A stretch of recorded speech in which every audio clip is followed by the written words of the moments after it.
those of you who just walked in the room, Sujatha here did mention that we are up against the high-level sort of famous people session, parallel session in the room next door.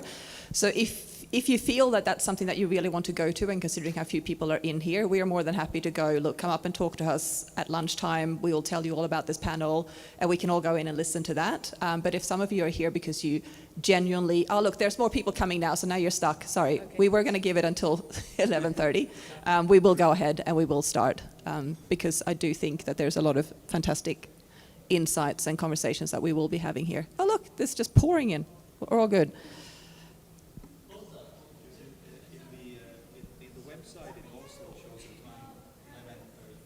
Oh, is there an 11:35 time in the website as well, or? Ah.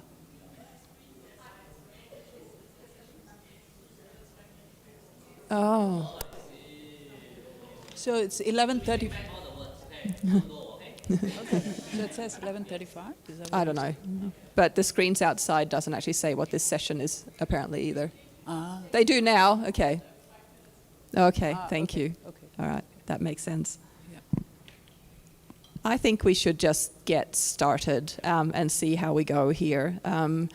Good morning, everyone. It's not quite morning yet. It's good lunchtime. Is that a term even? Look, it really is a huge privilege to be here. I'm going to make an admission at the very start of this. I'm a coral geneticist by training. This is so far away from anything that I ever did at research. But one of the reasons that I am here is in doing that research, that thought about going, does this actually have impact? How do I influence? This is actually going to save the Great Barrier Reef, of the reefs around the world that are experiencing their 4th global massive bleaching event right now, me doing coral genetics, or is there something more important I can do? And I think being in this space where science informs policy is actually where you have more impact, especially for somebody like me whose attention span, I usually get kind of distracted by going, there's something more exciting out there. So that academic focus wasn't really my thing to be. I should probably introduce myself and say who I am. My name is Petra Lundgren. I am the director for the International Science Council's regional focal point for Asia and the Pacific, which is currently being led by the Australian Academy of Sciences based in Canberra in Australia. I do kind of come into this from as I mentioned before, somebody who's worked a lot in both government and academia and across both worlds, and eventually ended up in this non-governmental, non-for-profit space, which I think is where that intermediary sort of expert place is sitting, that translator. And I do also think and reflect upon the fact that we do often end up speaking to the converted, and we end up in silos, and we struggle in that even the multi and even more difficult sort of transdisciplinary space to find our space. What do we contribute and who are we in that place? How often do policymakers attend scientific meetings, and how often do scientists actually go in and listen to and engage with policymakers? Do scientists do that? Do they listen? One thing that was said in the big panel session right now is do we even ask the same questions? And I think very often we don't. I also know of a lot of scientists that I've worked with over the years who come and they have this fantastic solution and they go looking for a question, going, who actually wants to fund my research because this is one heck of a good solution, but nobody's actually asked the question of them. I do spend a lot of time sort of thinking and talking about how to make science heard and how to engage, and not just policymakers, but also civil society and industry in conversations around a need for transformation towards environmental sustainability and social justice. And that's a global challenge. It's a complex and wicked challenge. Do we even use that term anymore? It was really big a few years ago. And the solution is not simply academic. It's not discipline specific. It's not a single vaccine. It's not even the race to the moon was quite discipline specific at the very end of the day. But it's about people, and it's about our connections as humans. It's our connections to land, to each other, about diplomacy and about collaboration. And it's also about joining ancient knowledge with new knowledge, endogenous, indigenous, exogenous knowledge, like all of these knowledge forms and all of these ways of being and doing and interacting. And we need to acknowledge that there are so many ways of doing this. And how we design and communicate our scientific outcomes and outputs likely needs to be transformed and diversified in this very, very complex world. Thankfully, many experts, not coral geneticists, are now putting their mind to this challenge. And this conference is filled with people doing exactly that, which is really, really refreshing and exciting to hear. So without me sort of taking any more time, I want to introduce this panel of experts who are the people who are putting their minds to this challenge, and they will share their ideas and knowledge around some of the skills for transformation. How do we train people in the interface to address the complexity facing us all?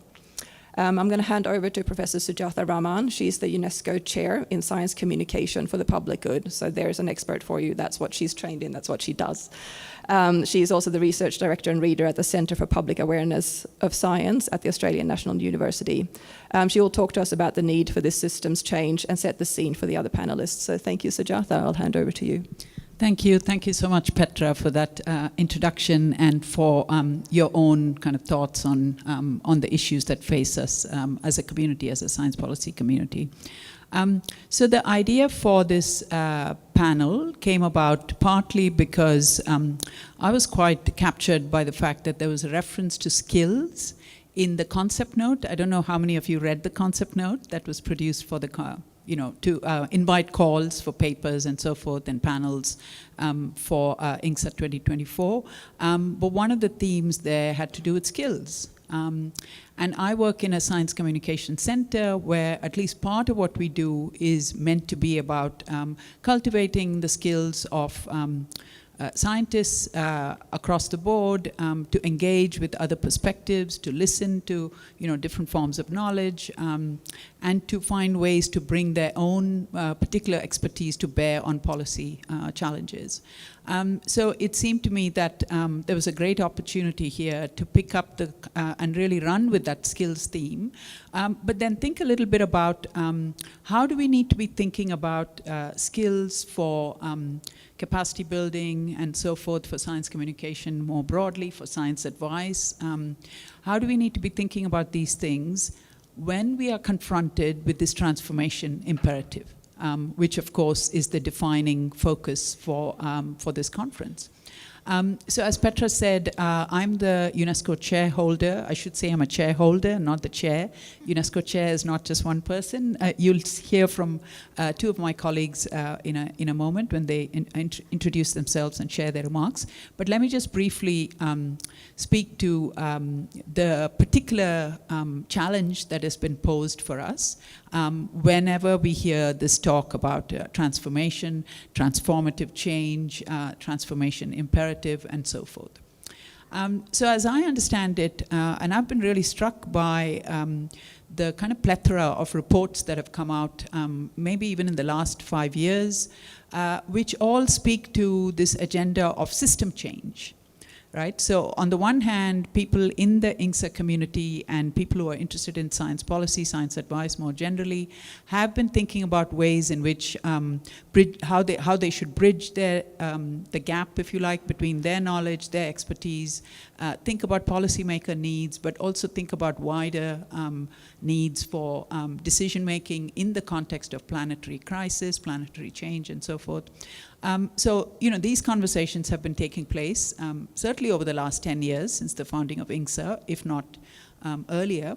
But on the other hand, you have a lot of very high-profile reports, papers that have come out by a number of multilateral organizations that all underline the need for system change. And what do they mean by system change? Well, obviously, it varies across the different reports. But I think one theme that is quite common in many of them is the need to put, Petra mentioned social justice, so the need to put justice, equity, those kinds of issues that are normally seen as social things, the need to put that in conjunction with what is normally thought of as scientific knowledge, which is something to do with the biophysical environment or other aspects of the physical world, if you like. So that's a very strong theme that's coming out from these reports.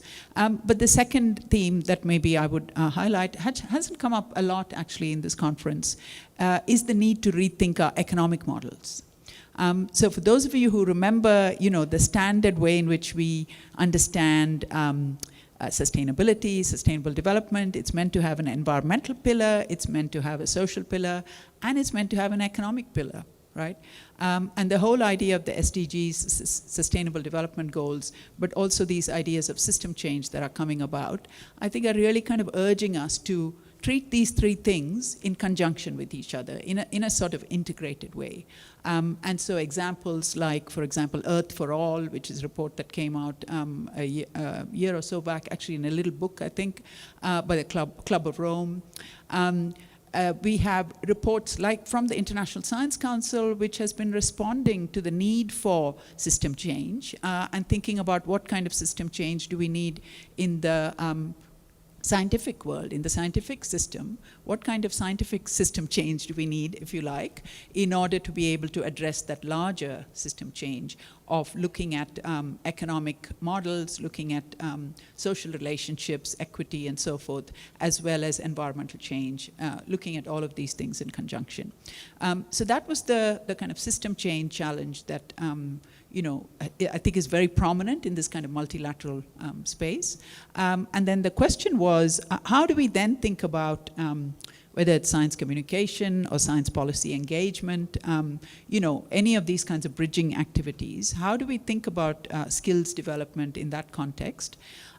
When there's a tendency, certainly in my field, my colleague Indigo Strudwick might disagree, but certainly I think in the science communication field, there's a tendency to train people to provide very highly simplified messages, communicated in exciting, lively, lively ways, which is, of course, really important, but really to focus on their own research.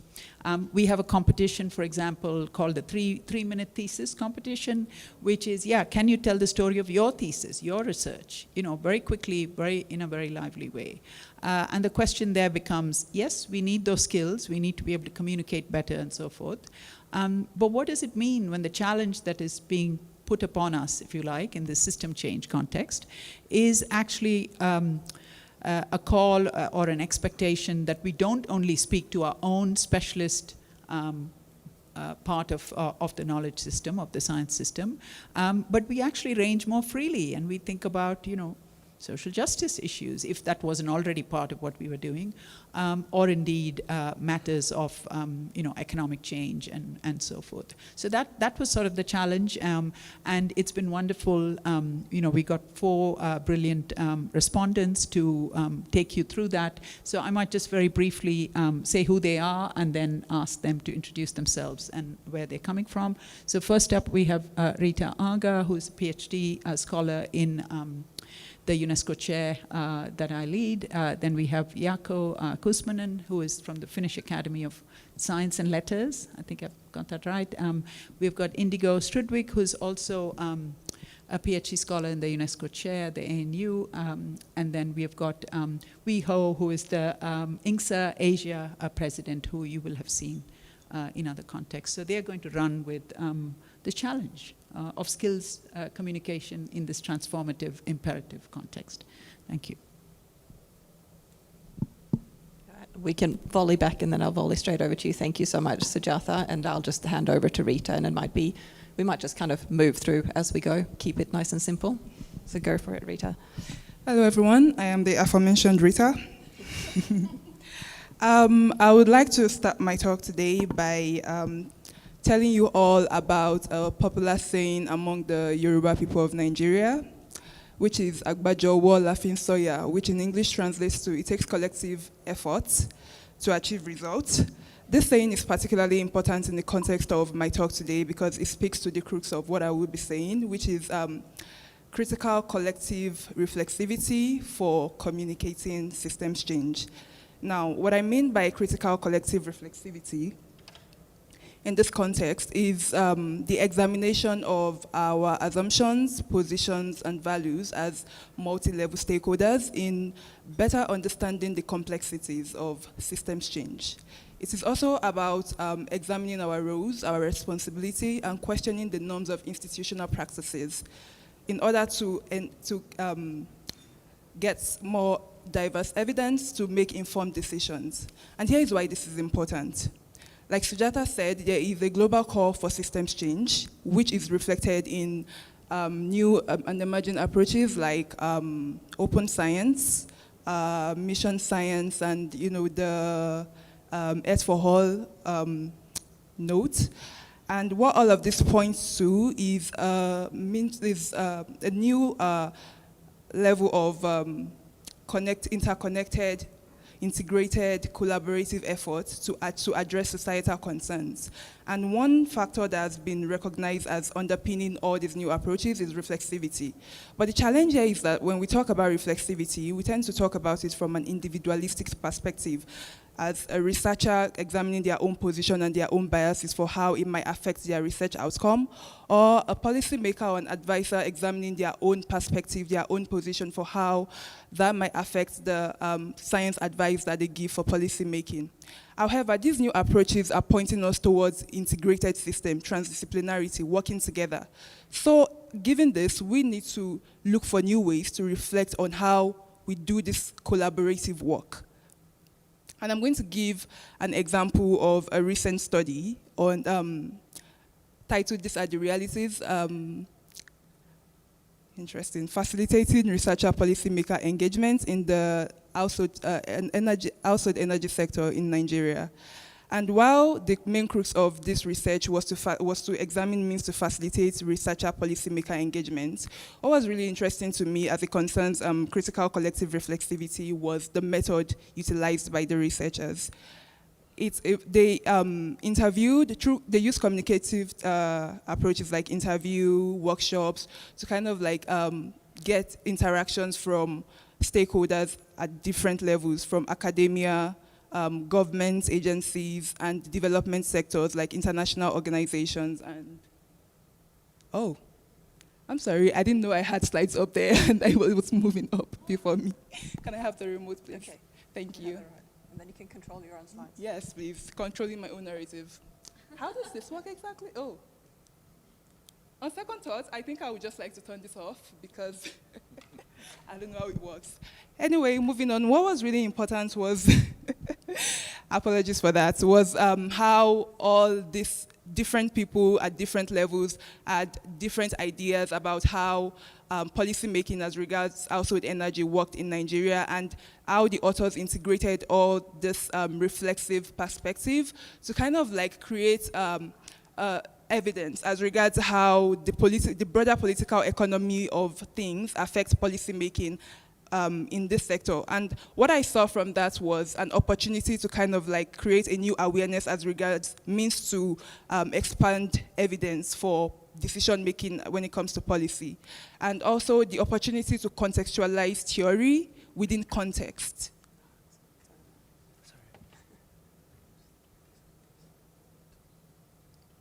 Thank you.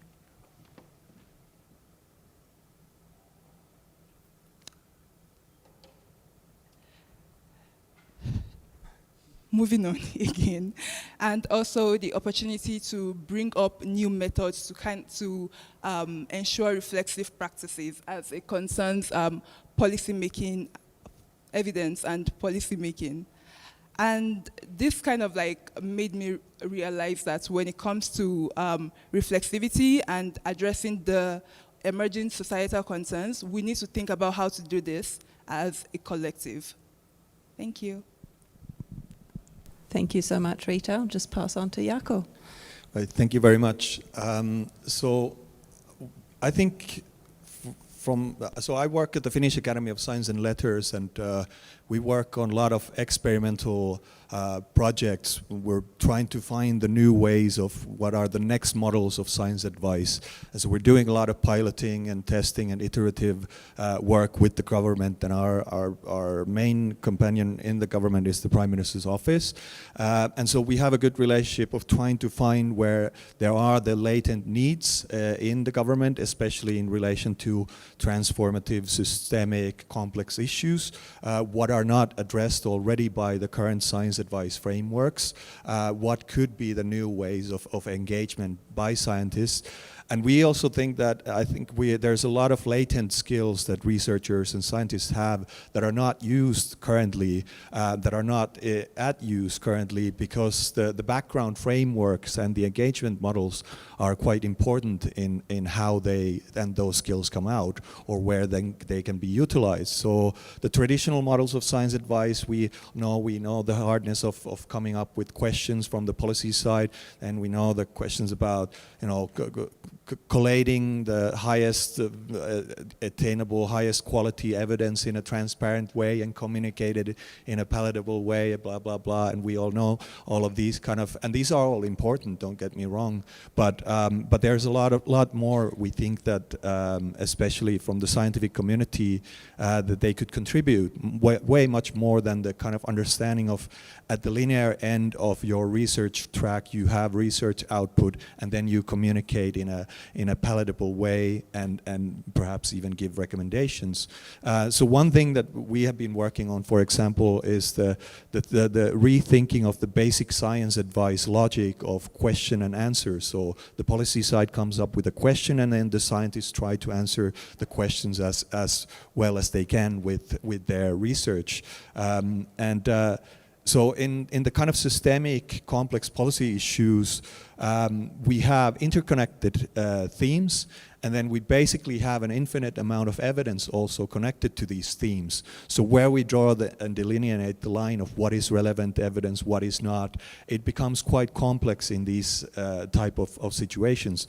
So one thing that we've explored exactly is to turn the model around of science advice, invert the logic. So the government comes on the table with hypotheses or policy proposals, first off, and then we have another team of scientists, researchers from different disciplines that scrutinize and test and analyze the hypothesis from the kind of their scientific expertise perspective. So that means that necessarily the government doesn't have to come up with questions, but they are rather coming up with assumptions, and then the other side, the scientists, were actually then look at it through the lens of evidence. Are there some unknown knowns that the government has not taken into consideration when they have built these hypotheses? Is there some things that should be further explored that they haven't really identified yet? So it's a more kind of open iterative space for exploring underlying assumptions related to policy making at different stages. And if you start from early on, obviously there are hypotheses and assumptions about how the world is to begin with. Then when you do policy interventions, there are hypotheses about causality and impact embedded in those. So when you have this type of a space of testing and kind of digging into deep and uncovering what are there, then maybe we can find a new way of where you can have a dialogue and engagement with the policymakers and the scientists. So let me give you an example. So we work with 8 different ministries on this model, and it's still, I'm not saying it's completely perfect. We are still iterating it, but we think that we're onto something here because every government ministry recommends us to everyone else, and then we have another thing going. So we've done this from public sector strategy to environmental, the Environment Act to like architectural policies to climate adaptation plan. And for example, in the climate adaptation plan, you have to, for the first time, the government has to draft systematically a concept of vulnerability. So vulnerability needs to be both reflect certain aspects of justice, it needs to be operationalizable by the Ministry of Finance, it needs to be factor in understandings of engineering, of architecture, of food security, of all of these different issues. And so there's a lot of packed into that. And so what we've done is, for example, yes, absolutely, the first stage would be collate traditional way reports, do evidence synthesis, then the government creates a proposal, an initial hypothesis of what it could be. Should we class all the different vulnerable groups? Is that the smart way to do it? Is it some sort of a more dynamic framework that we ought to be doing? Government puts a proposal on the table, then we have people from philosophy to environmental politics to engineering to economics to scrutinize it and comment it from their viewpoints. And then, obviously then the government takes on board or leaves out some of the things. But so what they, especially with policymakers, civil servants who are doing the drafting, they want it to be as tight from the evidence perspective as possible. I think the model works when you don't have the third party there, the politicians at play, because then it gets messy again. But for example, this is an example where we can just throw around the basic kind of thinking of how we do this sort of engagement. And if you have an engagement model that allows certain type of skills to come out, there it's not only that the scientists contribute to what they have been researching, sometimes even the questions that they ask or uncertainties that they uncover are enough and valuable for the policymakers side. So then there's a different type of skill set that comes out from researchers. So this is just an example that there's a lot more, there's a much more latent skills that researchers have, and much more to contribute than palatable, easy, communication of their own research outputs. Thank you. Thank you, Jaakko. And it's interesting to hear this is the second time today that we've had that, get the parliamentarians and the professional bureaucrats in, don't talk to the politicians, but focus on the people who are in parliament, who have power, but who don't need to be re-elected. They can actually be there for the long run. I think that's very, very critical. Back to the Center for Public Awareness at ANU, where we have Indy, who is another PhD student there. I must do a shout out for Indy, for those of you who didn't realize, she's the one who made the drawing that summarized yesterday's conversations and talks. So that's another thing that she does. She's a professional science communicator. But Indy, over to you now that I've embarrassed you. Thank you so much, Petra. So my name's Indigo Strudwick. I'm a PhD researcher with the UNESCO Chair, and we're based at the Australian National University. But before starting my PhD, I was working as a policy analyst at the Australian Academy of Science. And so looking at the title of the session, I feel very, early career, so I feel like I'm part of the next generation. And I also was trained in science communication while working in a science policy interface context. So I very much feel part of this next generation, and very fortunate to feel like I've been trained at the interface.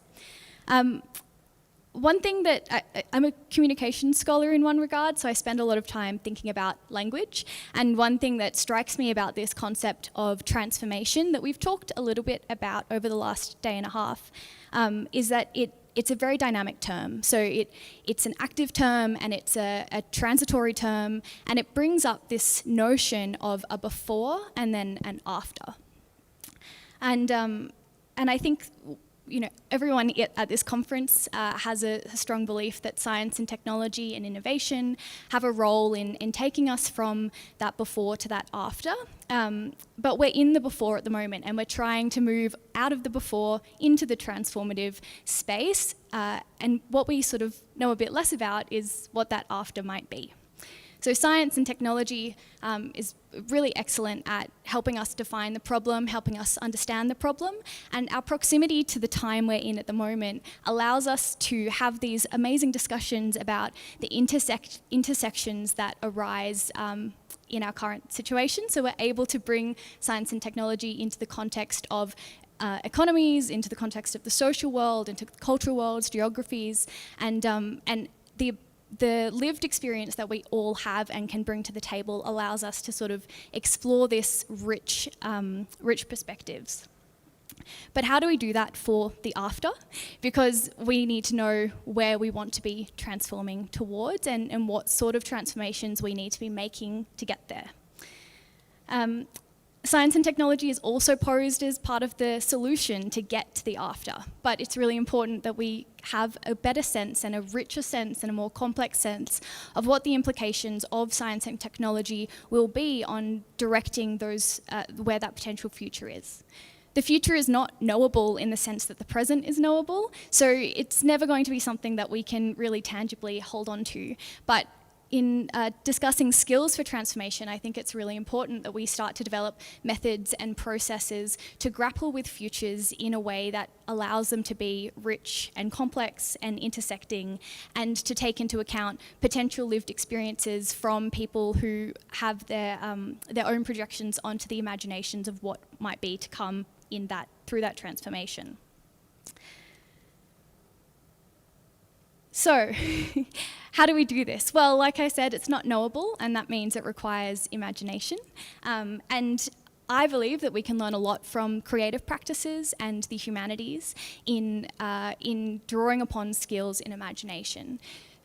you saw this morning, I like to kind of think creatively and think in colour and images and different sorts of ways to connect information, and I find that really valuable as a thinking tool, not just as a communication tool, but to help me really think through problems. And I think that there's a need for tools and processes that enable us to do this collectively, bringing in different people from different sectors to contribute to that. The humanities also has a lot to contribute to these conversations, and we haven't heard much about how the humanities can intersect with government science advice and science yet, but they are experts in making meaning of imagined worlds. So if we're imagining our transformed futures, then we should be engaging with expertise in making meaning of these imagined worlds to help us unpack and deeply think about what those futures might entail and how they might impact real life. So I wanted to mention the work of Claire Craig, who's the Vice President of INGSA, and she's done a collaboration with Sarah Dillon, which is around story listening. And this is a notion that we can pay attention to stories that abound in society, both in our sort of media, political domains, but also in fiction and science fiction and you know, pop culture, to help us tap into public reasoning about science and technology issues. And they also propose this interesting concept that I really like to play around with, which is that to develop narrative models that complement computational models. So much of our work in science and technology looks at drawing quantitative information to drive computational models that allow trends to be projected into the future, but they tell us a lot about the biophysical world, and that's so valuable. Narrative models are posited by Dillon and Craig to be a complement to computational models that allow us to think through the social world, the cultural world, and to develop a suite of potential futures in the same way that we have a suite of potential outcomes from computational models, a suite of potential futures that we can understand and unpack, and once they're generated, critique and sort of drive towards which ones we want to go to, what parameters feed into those, what cultural considerations need to come into that. So the reason this matters for government science advice is because everyone in that system is a human being with an imagination of where we're heading to, and we've heard a lot of this coming up, this sort of idea of collectiveness and collaboration and storytelling, and ways that we can bring people together. I think telling stories collectively with expert-informed contributions that make them believable and rigorous is a method that we need to develop skills in and processes in, so that we are able to contextualize science government advice with these potential futures that we might be heading towards, and so that we can know that if that's the story that we want to be a part of, what knowledges do we need to get there, what people do we need in the room to talk to, and how do we bring the right people along with us, so that the story that we take through this transformation into the future is one that accounts for matters of equity, matters of justice, and science that's fit for purpose for what it's trying to achieve. Thank you. Thank you so much, Indy. And I agree with you, and the few times that I have been engaged with sort of the humanities and arts and culture and the concept of ideation and imagining a positive future, it's also a very nice way to start changing the narrative to be a more hopeful narrative, going, this is what we all actually want to see. How do we work towards that as a collective, rather than this constant feed of the apocalypse is coming and it's all going to go really, really bad, going, no, how do we want the future to look like, and how do we make that a reality? And it's a very good segue into Weho's conversation, who comes at this from a immersive gaming perspective. Apart from being the INGSA chair, he is also somebody who does gaming and designs games and immersive experiences as an academic, as his scientific pursuit. So over to you, Weho. Thank you. So I have to set a timer so that I do not talk too much, because I've been teaching, this is my 20 years of teaching. So 20th anniversary, so I talk a lot, so I have to set timer so that I do not talk too much. But there's only three things I want to share with you from game designers' perspective. Thanks for the engagement model, and then thanks for the narrative. Okay, so in the world of game design, I'm talking about there are two types of game designer. One, we are making games for entertainment purposes. Another one is making games for meaningful purposes. And we call them serious game designer. So one of my leg is with a serious game. So serious game, when we try to engage our targeted players, so we normally use 3 strategies. The first one is the narrative. Okay, so normally we can use like the 12 journeys of the hero, okay, 12 steps of hero's journey to engage, just like how we engage with blockbusters, okay, or movie, okay, they structure us so that we transcend ourselves into the hero or the main characters in the movie. So that is what, one thing I try to share with you all is maybe we can make scientists a game designer, okay, who can make use of the knowledge and skills and technologies used by game designer in the other side of the technology, okay, to engage policymaker. Okay, so one way is to tell a story, engaging story, using the 3X structure. So whatever we want to say, we structure them into 4 parts. The first 25% set the scene, so and then there's a tweak. Okay, just like Spider-Man, Peter Parker, suddenly bitten by the super spider. So that's a catalyst. So at the 25% of what we want to convey, okay, we set a catalyst. Okay, we come up with a super spider that change the direction of the put our policymakers or people that who want to be persuaded to get into the adventure. Then we structure the level of difficulties or challenges, okay, into different turning points. So I'm sorry, I'm using some technical terms. It has to be the more we advance, the more difficult or the more challenging. Okay, so for example, we have to okay, put the levels of narrative into a hierarchical structure. So easy problem comes first, and then difficult problem we put at the end. Okay, and the most difficult problem has to be set at the 75% of the conversation, okay, which is a climax. Okay, the most difficult, the one that we need the most resources or money. Okay, if we want to get money. Okay, the challenges, and then towards the end we have the final confrontation. Okay, we list out the we let the policymaker to face the big boss. Okay, if the policymakers are facing big boss in terms of like the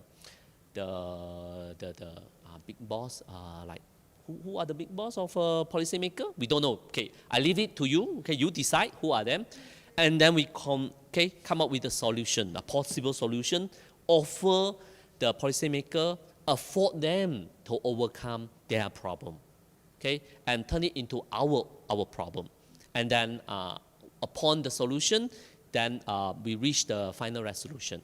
That would be the end. So you structure your communication by referring to the Hollywood 3X structure. That's one strategy. Strategy number 1, narrative strategy.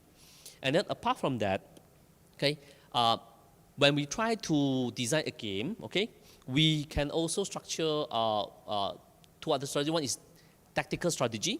We give them a lot of things so that to trigger their reflex. So they have no time to think about the reason. They have to react to it. Okay, tactical immersion. Get our audience into tactical immersion so they react rather than think. This is one way. So and another strategy is called strategic immersion, in which we give them problem, we prompt them to think, spend time to think about possible solution. And normally when I engage my client, I will structure it in this way. So policymaker, they might already have solution. Okay, so to put not any policymaker here? Okay, I don't care actually. I come from Asia anyway, so we do not want to humiliate the policymaker. So we have to prepare a solution, a potential solution that is one level lower. Okay, quality, in terms of quality, lower than the policymaker. So the policymaker will feel like, I'm not that bad. Okay, okay. So before we introduce the one that is more advanced, more reasonable, That is one solution, one possible. Okay, just like when we design games, okay, to engage a player so that they keep on playing a game, we give them a small, easy tutorial level, so they win, they have the confidence, so that they engage in the game, and then they forget about time. Then we will continue listen to us, and then we offer the solution. So this is some idea from game design. Exited 50 seconds. Thank you. Yeah. Thank you so much. I don't know how many people in here have watched The Three-Body Problem or read those books, but this makes me think a lot about that, sort of that creation of that virtual reality that you plonk people into to solve a problem. And in that case, they were trying to solve the problem of the Trisolaris crisis. It makes no sense if you haven't watched this movie or read this book, but that is, for those of you who have, that comes to mind, like a lot of politicians with virtual reality goggles on them trying to make the world a better place. But who knows? I think it fits well with that narrative of going, what are things going to look like? What can we imagine the future looking like? And also like teasing them in with the easy choices to start with. Sujatha, now that you've heard everybody here have a bit of a sort of conversation, can you just put a bit of a reflection on that? And if you have any questions for them, let's start with you doing that. Sure. Thank you. So yeah, that was amazing. You know, when you put out a challenge or a question, you know, can we do this? And you never know what you're going to get in response. But yeah, these have all been really amazing efforts to grapple, I think, with the challenge. So I wonder if I can ask each of you to reflect, connect what maybe you've been talking about to one of the most common concerns with any kind of engaging in any kind of discourse about system change, right? When you start talking even just about systems, it's potentially infinite, it's very large, right? Like it's things that we do here are connected to, you know, decisions that are taken, I don't know, in Washington, D.C. or whatever. There's a kind of material reality to what, to our forms of life, and those are connected to, you know, distant communities that may be receiving at the receiving end, if you like, of some of the problems of extraction for these materials, for example, right? Like these are the kinds of things that come up when you start looking in system terms. It just seems huge and completely impossible, right? How could you ever start addressing a problem at that kind of scale? And in many ways, the whole climate change challenge probably captures a lot of that kind of system aspect, right? So systems seem impossibly large. System change seems even more forbidding, right? Like it's really, we're talking about transforming our ways of living. I mean, this came up yesterday, I think, in the final plenary. It's not just business as usual, the point was made, right? We need to fundamentally change the way in which we do lots of things, right? So again, the scale of the challenge seems, again, impossible and forbidding and, yeah, and very big and so forth. So I wonder if I could ask each of you to maybe reflect from your perspective, are there other ways we can think of this system change problem? Are there ways in which the skills, the strategies you've been talking about, the concepts like reflexivity, you know, can they help us through grapple with this kind of immensity of this problem?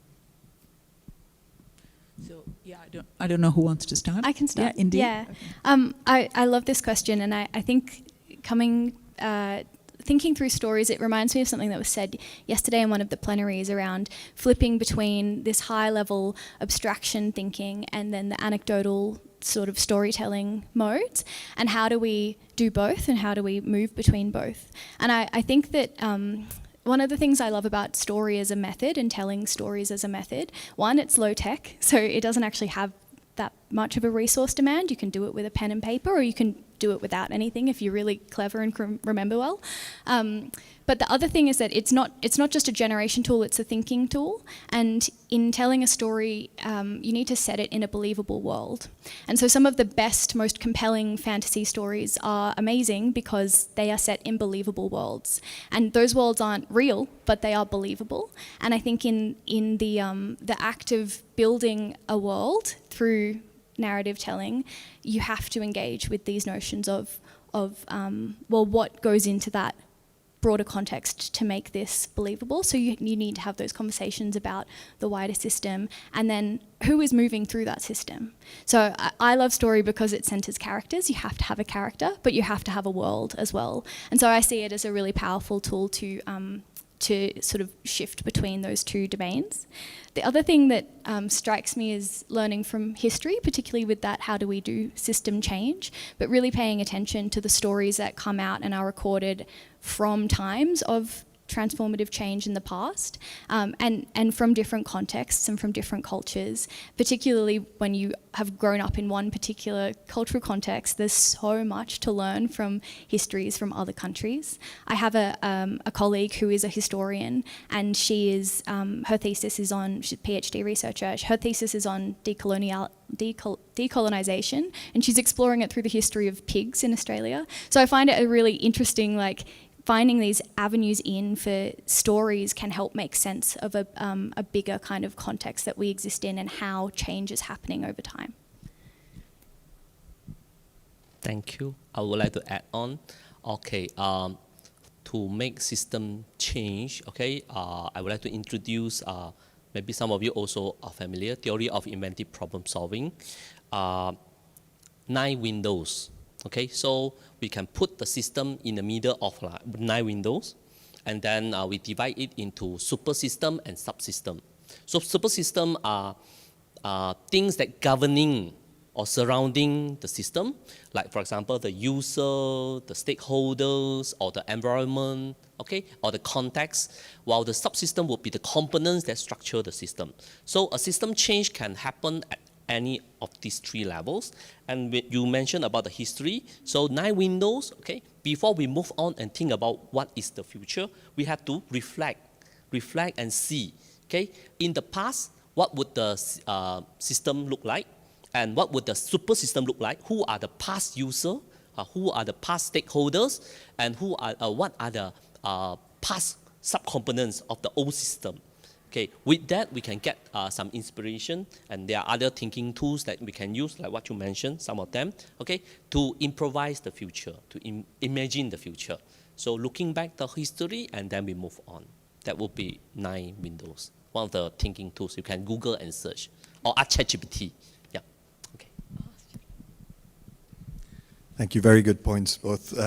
I'd go, and maybe this is a complementary view, but I'd say also that we have to reflect back on the scientific community, and especially how scientific community is currently, and also the impact of science is excessively individualistic. It's based on the idea of our individual research outputs, which then, you know, will change the world, and that's not the reality anymore. And I mean, we impact superstar professors, the era is gone. We have to embrace that we're part of a collective, we're small pieces in a big puzzle, and that's okay as well. So first things first is to alleviate the impact stress, the individualistic impact stress from the next generation of researchers, and then make them understand that it's okay, that you ought to be linking into these collectives and leverages of networks where you can contribute to systems change, but you don't have to change the systems yourself, right? So you are part of that ongoing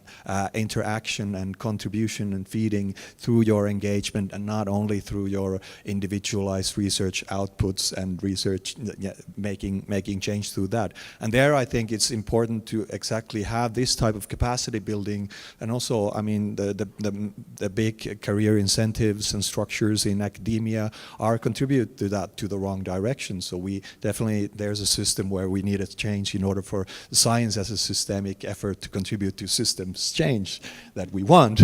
So there's a system that we also need to change, but also to have this capacity building, I'd say, for young scholars to rethink in a new way of how they make impact with their work. That's very interesting. And in complementing what you just said as well, I think of collective reflexivity and systems change as an opportunity to do something somewhat of a SWOT analysis at multi-sectoral level. And by SWOT analysis, I mean strengths, weaknesses, threats, and the opportunities. Because I'm thinking about the one of the plenary sessions we had today where, I'm sorry, I can't pronounce your name, the lady from Uganda said something about COVID-19 closing schools during lockdown, but then there were implications for health for people in other sectors. Now, when making that decision, if we have people at different sectors sitting down to consider potential opportunities, trends, and liabilities that could come from that decisions, it could also feed back into, as evidence, into the policy and the decisions that we make. So I think of it as an opportunity to collectively reflect on the decisions we are making and look at the different ways with which it could impact societies as well. Thank you. So very quickly, Petra, before I hand back to you, just on this last point, I think in a way the collective reflexivity speaks to the system change that needs to happen, if you like, in the science advisory system, because of the need to bring these different forms of evidence together. And some of what Viho, Indy, and Jaakko talked about, I think is, so Jaakko in particular, you were saying, well, this links back to actually changing the norms of what it means to be a good researcher who can contribute to these things, but doesn't have to feel like it's all, you know, I have to do this individual, I have to lead this big lab, and, you know, and it's all up to me, sort of thing. So yeah, I think that's really important. And this idea that actually the creative methods, the gaming methods, the stories, the narratives, have a way of making these things concrete. I think I find that really, really interesting, because you've got characters, you've got worlds that they live in. You've got your stakeholders, I think you call them, which might be the same as Indy's characters. So yeah, I thought that was really, really interesting. But back to you, Petra. Yeah, no, thank you. I've also found this really interesting, and I feel there's a common thread that goes through all of these things. If you look at the 9 windows, the past, the present, the future, how do we get there, and the ideation of going, what is the future state we want to get to? And if you flip that on its head and go, this is the future state, we've agreed that this is the future state, now write a story about how did we get here? What happened? When did transformation occur? How did it occur? And then sit down and do that sort of collective thinking around that, going, what was the strengths and weaknesses and opportunities that came together and made this perfect storm that actually got us there? And I was involved in an exercise like that a long, long time ago, where we were given this utopia. It was a cartoon of a utopia up there, and it said, this is Brisbane, where I live, in 2050. Now you all need to sit down and write me a story. How did we get there? Like, what happened? What politics happened? What disaster happened? Like, how did we actually make this transformative change that we need to do? Because it's not just business as usual. We can't just take these one step in front of the other. We need to take massive steps. We need to do something quite transformative, otherwise we're not going to get there. And it is an interesting way of looking at these things. And I was thinking also, Jaakko, about the thing that you said about capacity. It's not just capacity building, it's about training our young and upcoming, not only scientists, but also policymakers in thinking about their role in that transformation, and not get lost in this fear of not being enough. Like, there's so little that you can do as an individual, but so much that you can do as a collective. So how do we become a part of that collective, and how do we inspire that collective to move forwards and actually see something good at the end and move towards that good thing that we can see at the end? I would really love to see if there are some questions from the audience, if anybody wants to ask some questions. Do we have some roving microphones that we can hand out to the audience in the back there? I think they are. Yep, they're getting one together. So we've got the gentleman over there, and then the lady up the front here. And would you state who you are, and if you have a specific panelist that you want to direct the question at, go for it. Otherwise, just throw it out there and they can fight over the answer. There's a little button. Thank you very much. Okay, so my name is Gavin Costigan. I'm from the UK. I run something called the Foundation for Science and Technology. And I'm, I guess, what I would call a practitioner, which means I'm in the business of training the next generation of experts in the interface, but I don't really know the theory of that, and I'm more interested in what works than exactly why it works, which will sort of come out of some of my comments. And I think there's a question in here somewhere, but it'll start with a series of comments. So first of all, I spent 4 years working in a university helping younger researchers understand how government works and how they could take their research and their expertise to work with government. And my background was 17 years as a civil servant. What I've been doing for the last 5 years is to run a future leader scheme where I've actually brought together early career researchers with early career civil servants and early career people from industry to look about the interface and to work in the interface. So just a few comments. One of them is the next generations at the interface aren't just from the academic side, which is what Jakob was saying. You know, it is definitely, we need experts from the government side who understand how research happens and how they can work with it, as well as experts from the academic side. I find there's a massive desire from all the people I work with to do this, all of those early career people. They are fighting against some of the things that Jakob was talking about career blocks, and you have to publish in a standard journal, or in the case of the civil servants, actually being given the time and the permission to come away from the hamster wheel to actually to think about some of these things. There's a massive desire, though, to do that. And also, there's a bit of a change to say, what do we want our people to do? What kind of careers do we want them to have? We want some of those people to move. And we want some of those people to move from academia to the civil service, from the civil service to academia. But we don't want them all to move. But those that don't move, we do want them to see moving as a possibility, but also understand the different cultures and from one side to the other.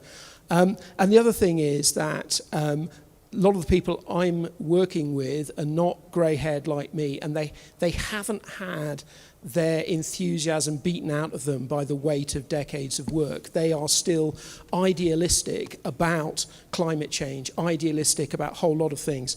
One of the big debates in the UK science and technology system at the moment is about equity and diversity and inclusion. I'm sure that's true in a number of different countries. And again, they as a group are coming together and putting in recommendations to, select committee inquiries and government consultations and so on about some of the things that they care about and are passionate about. So I haven't quite got to my question. I'm sure there's a question there somewhere, but it's very much about, can we take the fantastic theory that I've heard from here, and I've been scribbling down all sorts of things to try and understand it, and translate it into my very boring question of, so what? So how can that help me and other people doing the kind of job I'm doing do it better and achieve more with what we have? Thank you. Okay, panelists, who wants to start responding to that?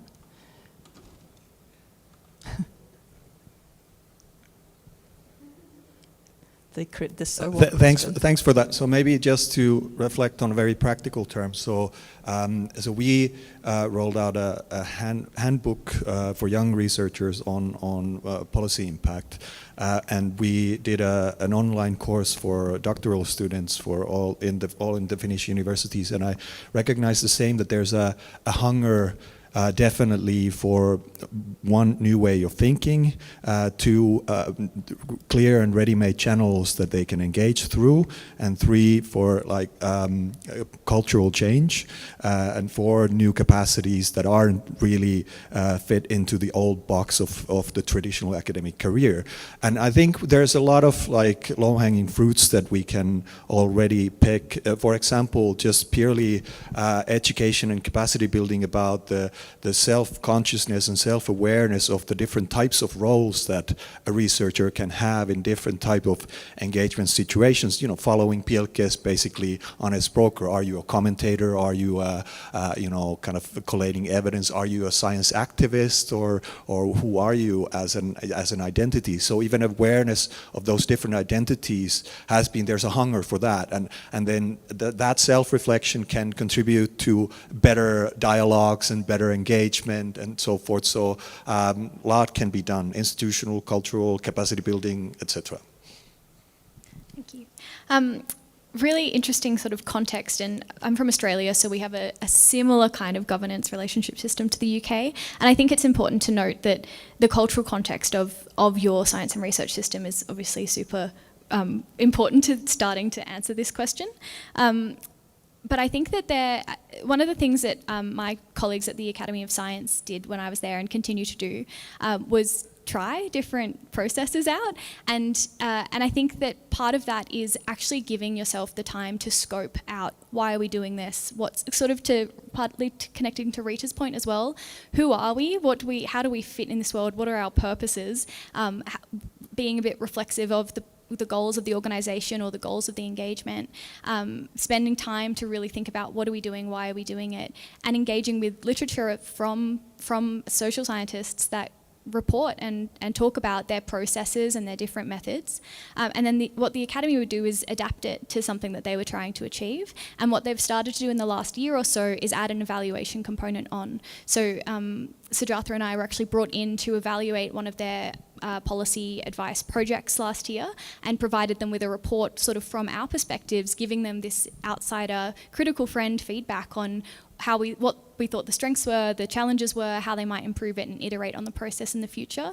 So I think that part of the answer is just trying things out and seeing how they go, and it touches almost on your work as well with like giving a hypothesis and taking that experimental approach of, well, let's try this, let's think about why we're doing this, let's try it, and then let's reflect on, sort of to what Rita's saying, reflect on how it went and then iterate from there. Okay, we had one more question. Oh, did you want to? Did anyone else?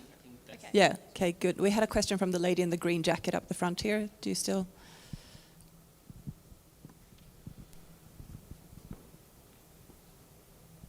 Thank you. Thank you very much for all your inputs. My name is Natalia Sokolowska. I work at the Humboldt Institute for Internet and Society in Berlin. And I was actually very much inspired by a lot of ideas and talk about storytelling, reflexive practices, dialogue, co-creation, because we do speak a lot about it. But as I have learned from some field work over the last, I think, 8 years, there's still a lot of linear advice in place. And it's very difficult just giving the space for exchange does not make advice integrated, does not really guarantee for interdisciplinary dialogue. And also, especially among scientific advisory committees that have been there for decades and that are used to their practices and their workflows. And actually what I wanted to tell is I was a part of an expert group development during COVID, developing a new mechanism for science policy advice, a flexible one, so our key word was like flexibility and thematic clusters. We were very much looking into SOFI also and into Finnish practices, so thanks for that, and also thanks to DeepL because a lot of your content is in Finnish. I was I wanted to share an insight confirming that advice and co-creative advice is not really about this question and answer logic, because we were doing a study and interviewing public officials, not policymakers, but public officials, so we also wanted to focus on them. And we found that during COVID, they actually didn't know what questions to ask. They didn't know what questions, they knew that they need expertise, but they didn't really know on what.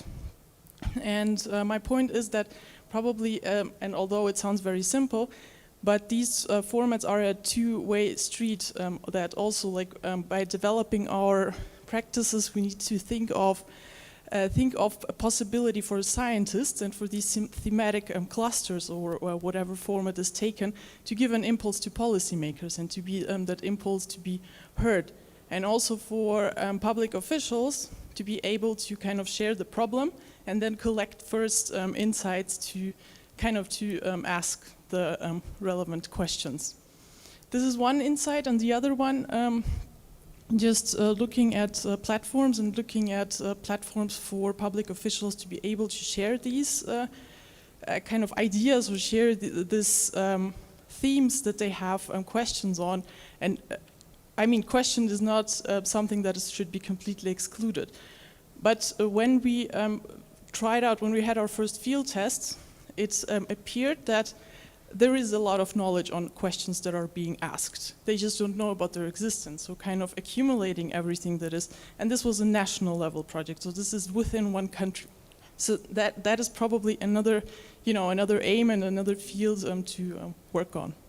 Thank you. And my question is about intermediaries. So you were talking a lot about these practices, and I think that intermediaries are a relevant new professional role that should be on the same level, and that should be appreciated on the same level as policymakers and researchers.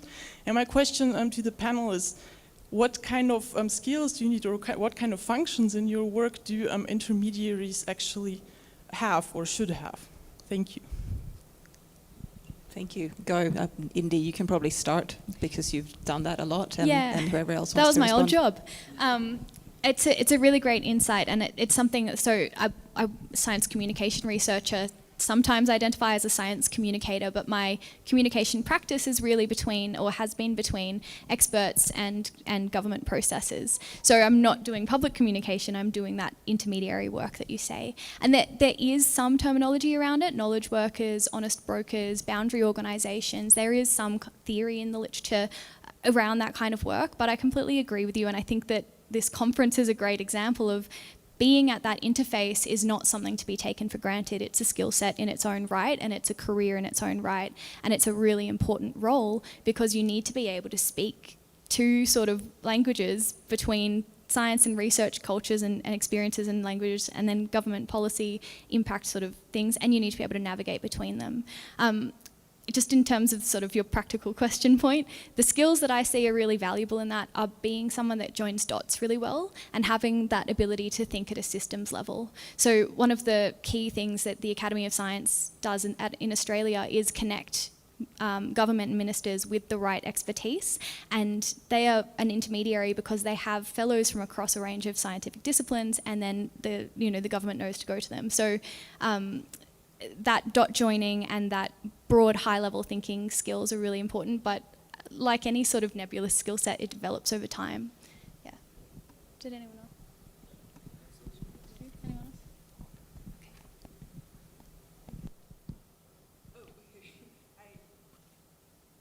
So I think this might bother on something that India said, but I would say knowing how to communicate between different kind of sector is also very important, because the language or the way policymakers communicate might not necessarily be the way researchers communicate in a way. So knowing how to navigate that particular factor is also very critical. That's all I have. Oh, okay. Yeah. Make them a game designer. Okay. Okay, because throughout the years, I come up with something called 7 steps of gamification. So the first step is touch the heart. I mean, all of us share primary emotion. So so we touch only the primary emotion rather than the social emotion. If you want to know more, you have to Google and search. Okay, so primary emotion is shared across all types of people. Okay, so touch the heart. Okay, only when their heart are touched, then we can move on to the step 2. Step 2 will be two types of learning through games, and then learning through game playing and learning through game making.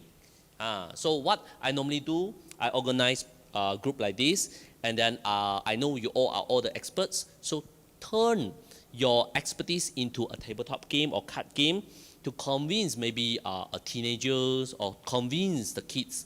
Okay, so through the process, they flush out what they have, and from there we can see what they don't have. And then that's the gap we fill in.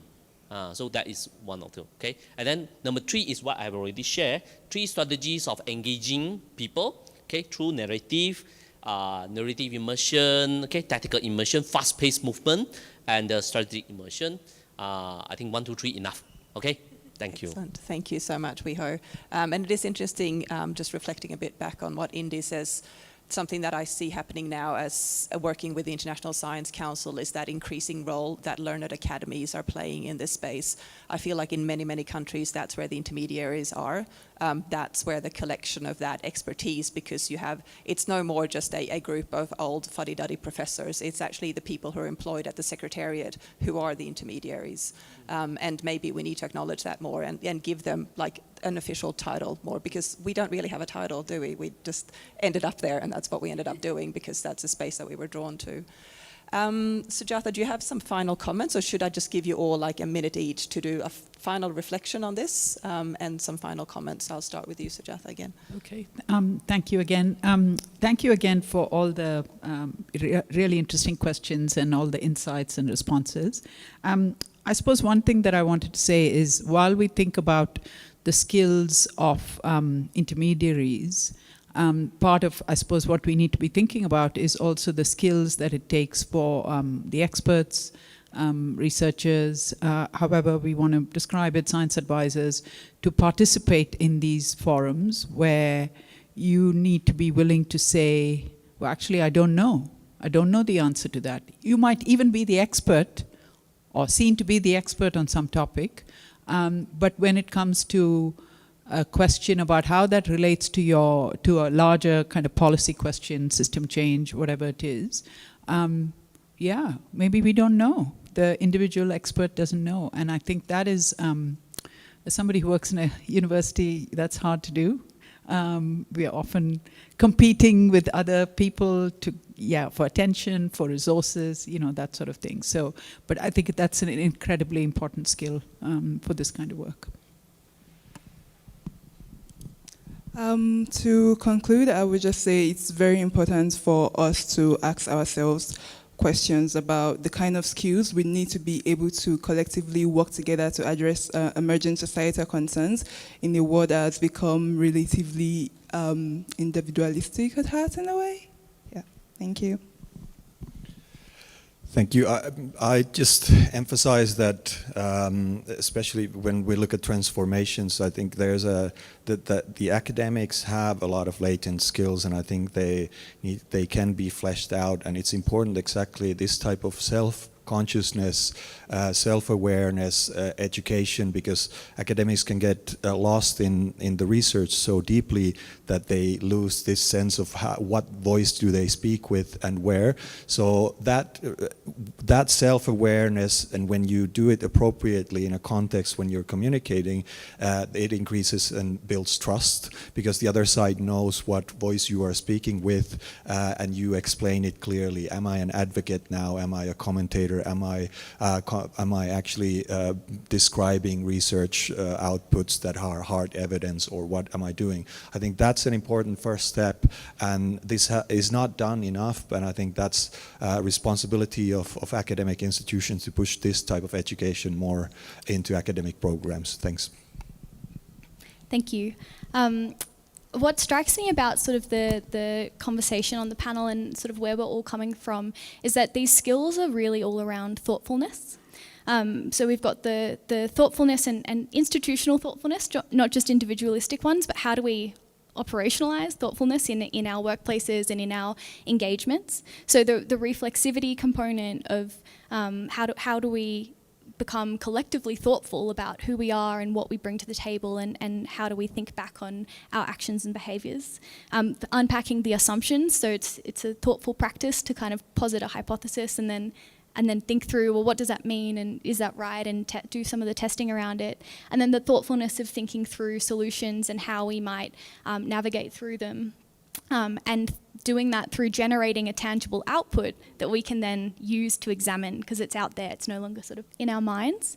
But what I like about thoughtfulness is that it also has a sort of connotation of kindness and a connotation of humanity. And I think that that's a really important thing to keep in mind with all of these conversations, because we want to orient towards just transformation and reducing inequalities as we do this transition and as we move towards the afters. So I think that these skills in thoughtfulness are really important, not just for the practical, what do we do in our jobs, but also how do we approach it from our hearts. So that's my final reflections. Okay, thank you. I keep promoting gamification. But one thing I must mention to you that, okay, in my university and my previous universities, my students spent 4 years learning how to design games, 3 to 4 years. So I'm not expecting all of you listening to me a few minutes or maybe the most 10 minutes, you can become a game designer. No, it's about collaboration, okay? So scientists work with artists, designers, social scientists. We work together to achieve our common goal. So just to let you know that, okay, you are not alone. Okay, not only scientists care about the world, non-scientists, artists, we all, humankind, okay, we care about the world. So let's work together. Thank you. Thank you. That's a good way to end this. Would you all please give a round of applause to the panelists? Thank you. And yeah, we are 2 minutes early, believe it or not, but that's what happened when the Swedes run the panel up here. Do you have a question down there that you want to? A comment? All right, one last comment. You've got to keep it to 2 minutes, otherwise my comment about being a Swede is no longer valid. It's coming.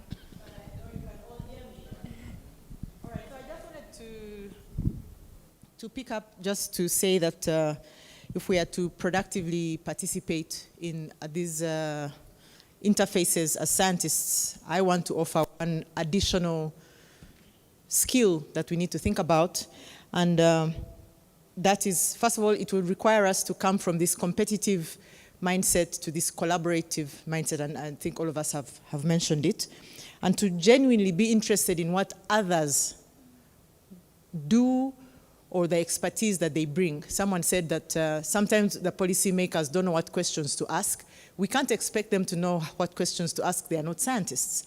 So how do we move towards the policymakers and understanding what they do so that we can help them utilize all the evidence that we produce? So a key mindset change for us is to put aside this competitiveness and to become more collaborative. Unfortunately, that means we will have to, at least in the short term, forego the incentives and rewards that come with competitiveness, and to really develop a vision for ourselves as scientists about the change that we want to see in the world, despite the fact that it might not be immediately rewarding to us professionally.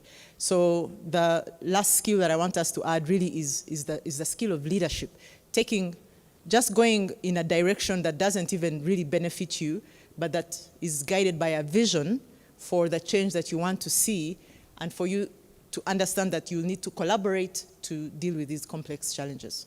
Thank you very much. Thank you very much. We're still within time. Good job. All right. Well, thank you everybody so much for coming, and a round of applause to you, the audience as well, for engaging so much.